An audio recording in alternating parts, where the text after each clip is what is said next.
Selamat pagi saudara sekalian. Pada hari ini kita akan kembali merenungkan firman Tuhan. Dan firman Tuhan diambil dari Matius pasal 5 ayat 23 sampai dengan 24.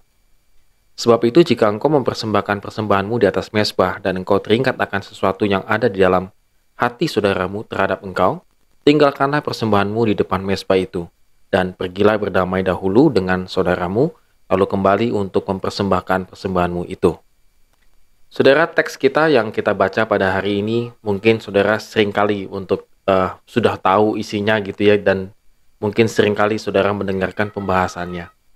Nah, saudara, pada hari ini kita akan kembali merenungkan teks ini dan melihat kembali apa yang dimaksudkan oleh Tuhan Yesus ketika kita harus meninggalkan persembahan kita. Konteks daripada teks yang barusan kita baca ini adalah persembahan. Artinya, ada satu orang yang sedang mempersembahkan korban persembahannya ke Bait Allah di Yerusalem. Jadi menurut beberapa penafsir mengatakan bahwa kemungkinan Tuhan Yesus berbicara ini adalah posisinya di Galilea. Dan dari Galilea ke Yerusalem itu diperkirakan 8 mil dan waktu tempuh perjalanan itu diperkirakan ya hampir kurang lebih lah mungkin daripada 1 minggu. Lalu Tuhan Yesus mengatakan, jika engkau sedang mempersembahkan korban persembahanmu, jadi dari Galilea engkau ke Yerusalem, menghabiskan waktu hampir 1 minggu, lalu engkau sampai di Bait Suci Allah, dan engkau teringat bahwa engkau sedang, tanda petik, bertengkarkah, mungkin sedang marahkah, ada ganjelan lah di dalam hati engkau, maka engkau harus meninggalkan persembahan itu, korban persembahan itu, lalu kembali lagi untuk berdamai dengan saudaramu. Nah, saudara, ini agak nggak mungkin ya, karena dari Galilea misalnya ke Yerusalem 1 minggu lebih, lalu dia balik lagi ke Galilea 1 minggu lebih, lalu setelah selesai dia balik lagi ke Galilea. Pertanyaannya, ya kalau pada waktu dia kembali ke Galilea itu selesai persoalan, nggak masalah ya. Tapi kalau nggak selesai, ini kira-kira berapa lama lagi gitu ya, dia kembali lagi ke Yerusalem untuk mempersembahkan korbannya begitu. Dan si korban ini, yang persembahan hewan korban ini, dititipkan di mana kira-kira? Apakah membutuhkan biaya dan lain sebagainya? Jadi sebenarnya apa yang dikatakan oleh Tuhan Yesus ini, kalau kita cermati kayak nggak mungkin gitu ya. Satu skenario yang bolak-balik dan membutuhkan ongkos, membutuhkan waktu, dan lain sebagainya. Jadi sebenarnya apa yang ingin Tuhan Yesus sampaikan dalam teks kita pada hari ini?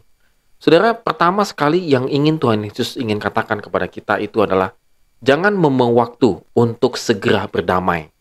Jadi sebenarnya dari skenario yang tidak mungkin ini, Tuhan Yesus menekankan tentang jangan membuang waktu untuk proses perdamaian. Karena begitu banyak di antara kita yang seringkali membuang waktu dalam hal proses perdamaian dengan seseorang. Misalnya saudara, ketika kita bertengkar dengan suami kita, istri kita, anak kita, saudara, teman, dan lain sebagainya, terkadang kita tahu bahwa sebenarnya ini harus diperdamaikan. Sebenarnya ini harus berdamai. Tetapi karena kita mungkin gengsi, karena kita merasa benar sendiri, dan lain sebagainya, maka kita menolaknya. Artinya kita menunda-nundanya.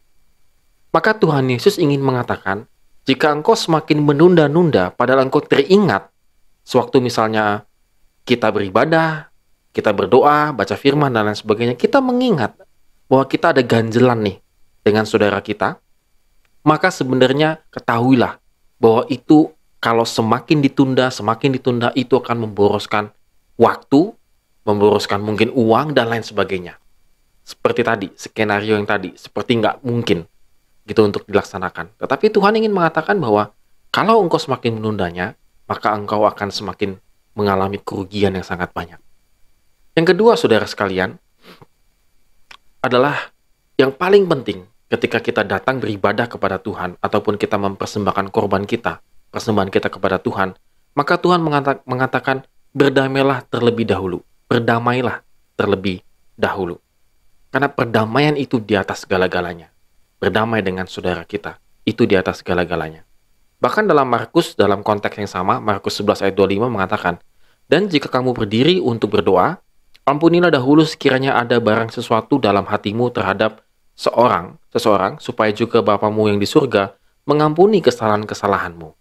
Artinya Mas Markus bahkan lebih lebih ini lagi ya, bahwa kalau ada barang sesuatu dalam hatimu, itu artinya adalah jika di dalam hati kamu ada pertentangan begitu ya, atau ada perselisihan, pertikaian, maka terlebih dahulu kita mengampuni. Jadi tidak lagi berbicara mengenai siapa yang benar, siapa yang salah, siapa yang tua, siapa yang muda, tetapi siapa yang terlebih dahulu dalam doanya memberikan pengampunan. Saudara, terkadang orang itu kalau udah saking bencinya, saking jengkelnya, saking berselisihnya, untuk mengampuni dia di dalam doa saja tidak mau, saudara.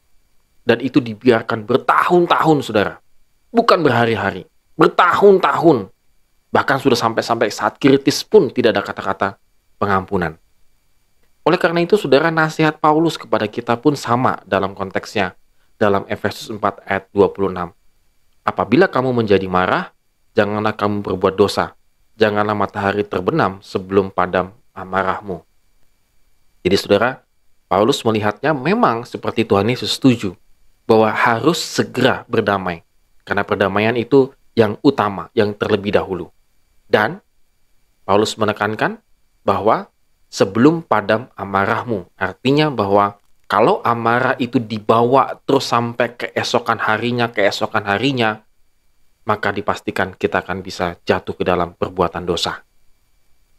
Oleh karena itu, saudara, kalau kita beribadah kepada Tuhan, kita berdoa kepada Tuhan, jika kita mengingat satu dan lain hal tentang pertentangan, mari terlebih dahulu kita melakukan perdamaian.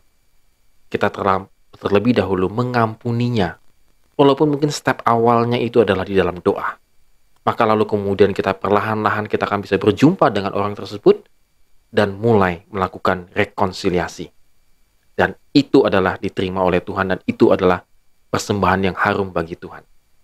Mari kita buat daftar-daftar gitu ya saudara, daftar pengampunan. Kalau kita memang punya banyak yang sulit diampuni, mari kita listing orang-orang yang ingin kita ampuni dalam doa kita pada hari ini. Dan kita mulai dari berdoa, dan kita akan yakin percaya bahwa Roh Kudus akan memimpin kita untuk benar-benar terjadi rekonsiliasi, perdamaian dengan saudara-saudara kita. Amin. Tuhan Yesus memberkati kita semua.